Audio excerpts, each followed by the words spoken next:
Greetings to my fellow peace blunderers, and today I'm talking about how you should approach positions where you're playing a pawn down. These positions should be familiar to all of us because, let's face it, who doesn't like blundering a pawn or two for what seems like no compensation? And this video is supposed to help you guys lose fewer of such positions. And I want to start this video off by saying that, of course, there are different situations in which you end up being a pawn down.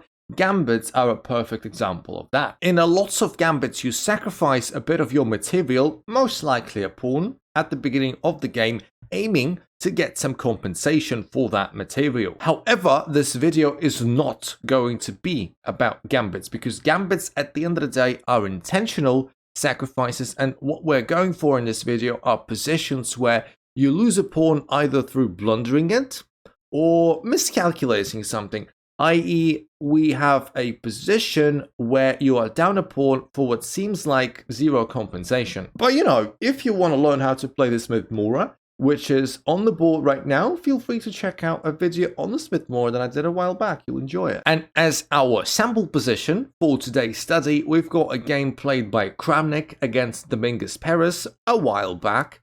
And as you can see, Kramnik has got an extra pawn, and what a pawn that is. A pasa on e6. Now, this position is undoubtedly better for white. Even winning, the engine is saying that it's plus 1.5. And you would imagine that when you've got players of such caliber, you've got Kramnik, we've got Dominguez Perez, Kramnik is not going to let this advantage go. However, Dominguez Perez, through knowing what exactly to do in a position where you're playing a pawn down, managed to swindle the game against Kramnik, of all people, and to turn the game into a draw. And if you can swindle against Kramnik a pawn down as black into a draw, you can do it against anyone. The first thing that I would like to address here is the psychological aspect of such positions. And if you teach yourself how to do that, playing a pawn down can actually be a very liberating experience. It can take a lot of pressure off of you, counterintuitively. So I hope you've heard this saying that goes, the hardest game to win is a one game, and this is 100% true. You see, from white's perspective, being a pawn up in a position that is still very far away from a straightforward win, it is quite stressful. You've got a better position, you've got more material, hence you're kind of supposed to win. And this puts so much pressure on you sometimes. I'm sure you know what I'm talking about, and I'm sure that you've been in those positions before. Conversely, when we've got less material, sometimes it just feels like we've got the shackles off of ourselves. And again, I'm sure that you know what I'm talking about. When we are objectively losing, and we know that, sometimes it feels so easy to play these positions because there is no pressure on us anymore to do anything. We're expected to lose. So, let's just play the game out calmly and coolly. And, if I lose, I lose. If I draw, that's just a bonus. On top of that, usually when we play such positions, we tend to play out of spite. And what I mean by that is that we're no longer looking to win ourselves, we're looking to ruin another person's party, we're looking to stop them from winning. And playing out of spite, playing to really hurt someone, to really play on their mind, can actually give us adrenaline, can actually give us, some wings to go out and perform and swindle the game. And it makes sense. In sport, there are fewer things more empowering than trying to hurt your opponent in a good way, in a sporting way, of course. Trying to hurt your opponent and trying to make their life as difficult as possible. So, how do we in this position make life as difficult as possible for white? Well, first of all, I'd like to turn your attention to this very important bishop on e7. It's a very common thing, and it's practically a law of chess. When your opponent has a passed pawn, we've got to do everything to blockade it. And the bishop on e7 is a very nice blockaded piece. And trust me, the white pieces will be extremely annoyed by that bishop on e7. And that's why you should never move it. And if you do move it, or if you exchange it, make sure that you've got another blockading piece replacing it. And since we started talking about the things that work in our favor in this position, let's ask ourselves a question. What are the assets that you have gained or possess in exchange for the lost pawn? And this is the number one question that you should ask yourself all the time when you're in a position like this. And although sometimes it does feel like you lose a pawn for absolutely nothing, in reality, it is almost never the case. You see, chess is built in a way so that when you lose something, you definitely tend to gain at least something back. A typical example of bare minimum compensation for the lost pawn is usually a semi-open file. You know, when you lose a pawn and the file opens up a bit, of course, that is not always the case. Sometimes you've got doubled pawns, and when you lose one of the double pawns, the file doesn't open up. But still, if we go back to the Smith-Morra position for a second, we sacrificed our d pawn, well, for a number of reasons, of course, but one of them is to have this exact semi-open file. At the same time, looking at this position, I can't say that we can get much out of our open files here. We've got a semi-open F file, of course, but it doesn't look like it's going to be very useful. I think the rook is at its best on the D file. But of course, not having many semi-open files for us to exploit in this position does not mean that we don't have any other forms of compensation. We just need to look for them, and this is what we're going to do right now. And one of the first things that I immediately see, and it's very easy to notice, is that we've got a queenside pawn advantage 3 against 2. And generally speaking, we've got most of our pieces either on the queen side or at least staring at the queen side. We've got the knight on the queen side, we've got the queen on the queen side, we've got bishop looking at it. So chances are you may want to get some things going on that side of the board. Another thing to look at is that we've got a pretty nice advanced knight. And yes, you could say, well, if it's black to move, what stops me from capturing that undefended pawn on a2? And you can actually do that. Now, Dominguez Perez did not do that, but you could.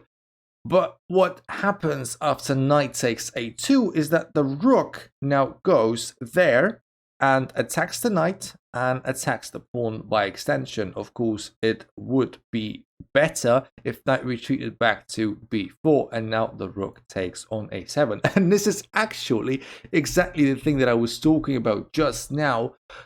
White lost the pawn on the a file, sorry, not that, this, lost the pawn on the a file, and white received a semi-open a file. So they immediately exploited that with rook to a1, attacking both things at the same time, and voila, after knight b4 they gain a pawn back. Exactly the point. But okay, coming back to this, knight taking on a2, probably not the best idea, but if we continue developing this thought about maybe playing on the queen side and starting to push pawns on the queen side, if you can visualize and if you plan ahead enough, you can see that if we somehow push c4, which again, if you want to play on the queen side, we're very much interested in doing, and having played c4, our knight is getting an extremely pleasant outpost on d3. And building on that idea as well, we are motivated to push the queenside pawns and we are motivated to put our knight on d3 because of a very simple idea.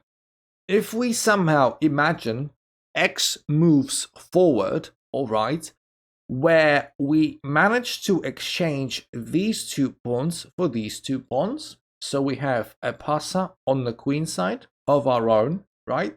And this passer becomes dangerous enough so that this passer is then exchanged for the passer on the e file, right?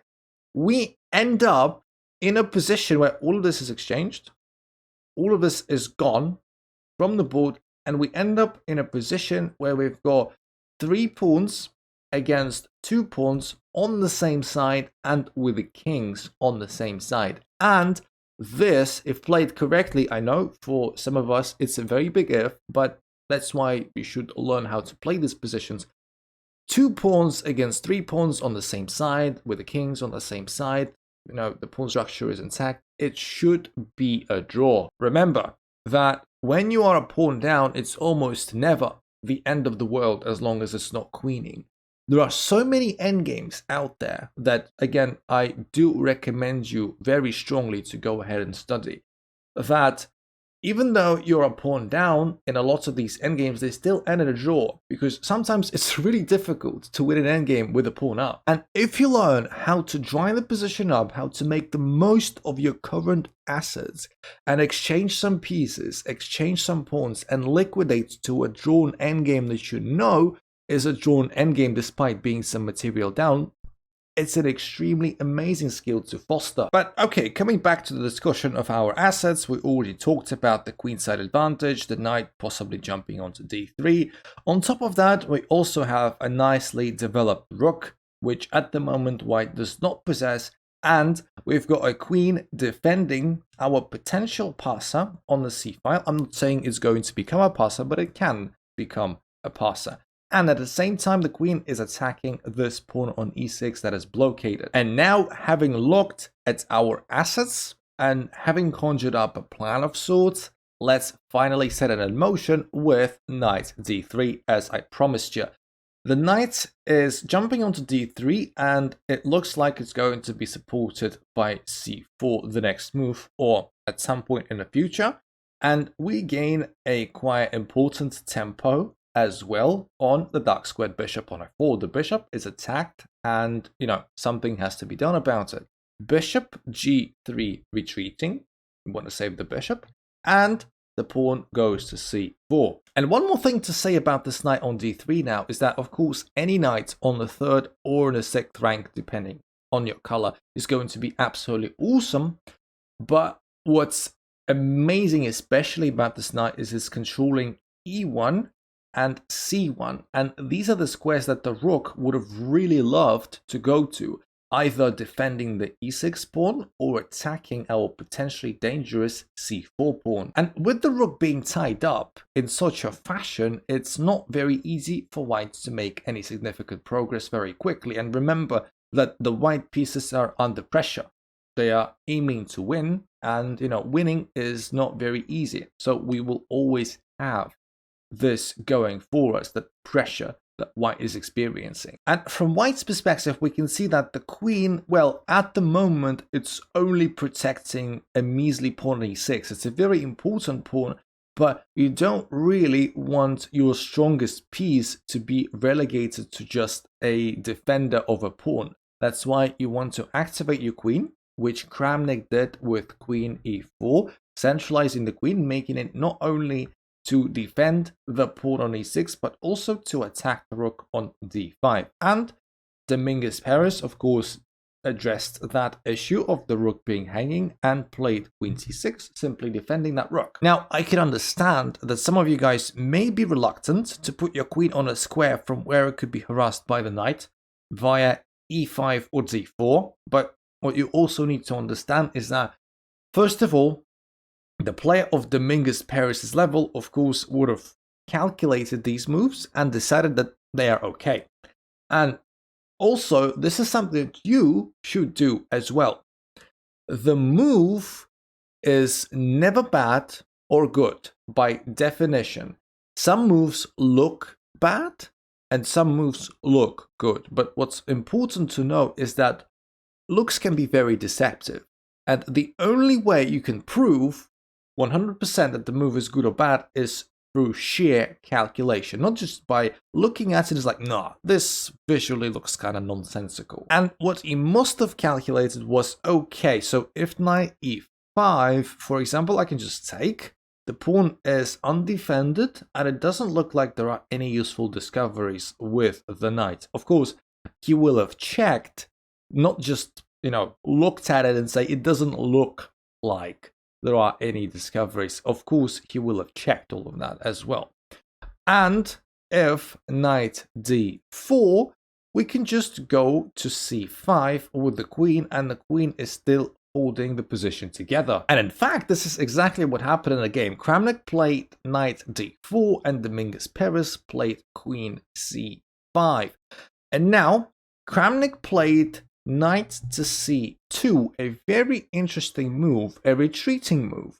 A move that some of you would not consider or find because, moves that are backwards, we don't always consider as progress on a psychological level even. And this is something that you should also unlearn. Sometimes backwards moves are far more useful than the forward move. And if you don't know what the purpose of knight to c2 is, and if you want to take some time to figure this one out for yourselves, feel free to pause the video and find the purpose of knight c2. And it's not very difficult. I'm sure most of you will be able to find it. So I'm going to give you 3 seconds, 3, 2, 1. And the answer is, of course, the knight wants to go to a very safe e3 square. But not only is it safe, it's also very useful because from e3, the knight will be attacking that pawn again, along with the queen, and also attacking the rook on d5. And of course, Dominguez Perez will have seen all of that. And when a move like knight c2 gets played on a board, you've got to question what your opponent is thinking of. And he figured, okay, so my pawn and my rook are going to be attacked in a move's time. Is there any organic way I can handle both? And he did find a very good way of handling it. He just retreated back to c6, another retreating move. One by white and one by black. So that when knight e3 does come, and it did come in the game, attacking the pawn and the rook, well, the rook and the pawn, the rook can protect itself by just sliding onto c5, the square that was just vacated when the queen moved to c6, and now the rook is no longer under attack, and we just added a second defender to the c4 pawn. Nice. Now, since the beginning of this position, we've already had 6 sets of moves from each side. The white side has made 6 moves, and the black side has made 6 moves. And this is where I want to legit ask you a question. Which side achieved more progress within those 6 moves? And I think it's black. We've put the pawn on c4. We're going to start advancing these pawns soon enough. We've got a very nice queen and rook battery standing behind that pawn, and we've got an extremely pleasant knight on d3. At the same time, what has white achieved? I don't really see much progress made there. And also, it's white to move, and they definitely don't want to trade queens, really, because if they do, the rook then comes to c6, and it looks like the e6 pawn is going to drop sooner rather than later. It's very difficult to defend, with the knight and the bishop and the other pawns being where they are. So it's move 7 for white in the position, and they don't really have an active one yet again. Their queen is under attack. The trade, as we just found out, is not really good, and they've got to retreat. And they've got to retreat to a square where they're still sort of eyeing this pawn on e6. And I've already kind of spoiled the answer for you there. The queen has to go to g4. And we're just humbly continuing our plan of pushing the queenside pawns with b5, at the same time also giving some additional support to c4. And this is the point in the game where I think psychology really kicks in. And if you are not a big fan of chess psychology or sports psychology in general, if you think it doesn't affect people at all and people play like robots and engines all the time, again, this is a super high-level game. We've got some of the top players in the world who are supposed to be these machine-like entities. But Kramnik here, because probably he was really frustrated with the fact that it's been 7 moves, so in this position that I'm showing you, and he hasn't really made much progress. It was black who was making progress all the time. Kramnik lashed out, and he decided that he finally wanted to do something active. He's had enough. This position is still actually winning for white. It's about plus 1.2. So it's, if not winning, it's significantly better for white. And there are some things that white can do to keep that edge. The engine is suggesting moves like a4 or b3, trying to compromise our queen side pawn structure a little bit. But what Kramnik did instead, he committed a mistake. He did something very, anti-positional. and he played f4, trying to go for some sort of activity, at least something. Obviously, the idea was, well, since he's got the rook behind the f-pawn and since his queen ended up on g4, may as well try to conjure up some attack maybe on the king side. However, the black pieces are just rubbing their hands. We have dug deep, we have come up with a good plan, we have turned this plan into reality, and we have forced white to make an inaccuracy after queen to e4, a very good looking move, centralizing, developing the queen, and attacking the knight on e3, which has just been made vulnerable because of f4. Black is actually better here with minus 0.9. Just like that, we've turned the tide. Of course, Kramnik needs to address that knight problem, and arguably the best way to do it is queen to f3, which is the engine's best move, just like it is the engine's best move to just take the queen on f3 and turn this position into a very easy draw now. Yes, black does maintain an edge, but I don't believe it's enough to push for a win. Rook takes f3, and now the rook just simply retreats to c6 to finally capture that dreaded pawn on e6, which has been blockaded all the time, mind you. Remember when I told you that keeping the bishop on e7 is very important? Now you can see why. The bishop never moved, the pawn never moved, and it's finally about to get captured. After f5, some exchanges are going to happen. Pawn takes, knight takes, we just deliver this interesting intermezzo check with bishop c5, and when the king kind of retreats back to h2, we finally take pawn, and the engine states that the position is more or less equal with a slight edge for black, but it should be a very easy draw. And again, I understand that for some of you guys it's going to be far from an easy draw with still the knights, the bishops, and the rooks left on the board. There are still a lot of pieces to play for and lots of pieces to blunder. But what we have at least achieved looking at this position is that we got the pawn back and we got the position from plus 1.5 to minus 1, there or thereabouts. So yeah, if you just so happens to find this video useful, please like and subscribe. Follow me on Twitch. I stream Wednesdays, Fridays, and Sundays. Find me on chess.com, join our Discord, all that good stuff. And I'm going to talk to you very soon, my favorite unintentional gambiters. Love you all. See ya in the next one.